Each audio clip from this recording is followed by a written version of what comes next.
चीज़ उनके लिए है जो शाहरुख खान को किसी न किसी से कंपेयर करते रहते हैं। भाई इंडिया में एक लौता ब्रांड है Shahrukh Khan, SRK, king of India, ठीक है। उसका कंपेयर तुम किसी से मत करो अंधभक्तों, क्योंकि इंडिया में सिर्फ वो एक लौता ब्रांड है और कुछ नहीं। नहीं यकीन है तो ये वीडियो देख लो। शाहरुख खान के चाहने वालों ज़्यादा से ज़्यादा शेयर करो और लाइक करो। ज़्यादातर जब लंदन के लोग इंडिया घूमने आते हैं तो शाहरुख खान के मन्नत हाउस पर भी आते हैं। वही विराट कोहली लंदन की सड़क पर कैसे खड़े हैं, लोग उन्हें कट मार कर चले जा रहे। इस बात से साफ पता चलता है कि किंग सिर्फ एक ही हैं और वो SRK हैं।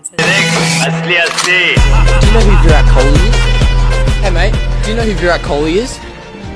Do you know who, mate? What are your thoughts on Virat Kohli? And doesn't know who Virat Kohli is. Hey, do you know who Virat Kohli is? Virat Kohli? No. Don't know Virat Kohli? Wow. Oh, Bacha. Bacha. Yeah, man, this is King Kong. King Kong? King Khan. Oh my god, King Kong!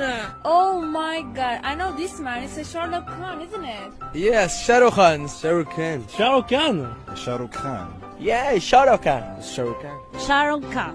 Shahrukh Khan. He's like the Indian god of love. Oh my god, you know Shahrukh Khan? Yes! You know Shahrukh Khan?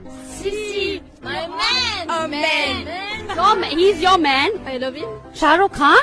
Yes, Shahrukh. In Spain? Yes. More than your boyfriend? Yes. You like him?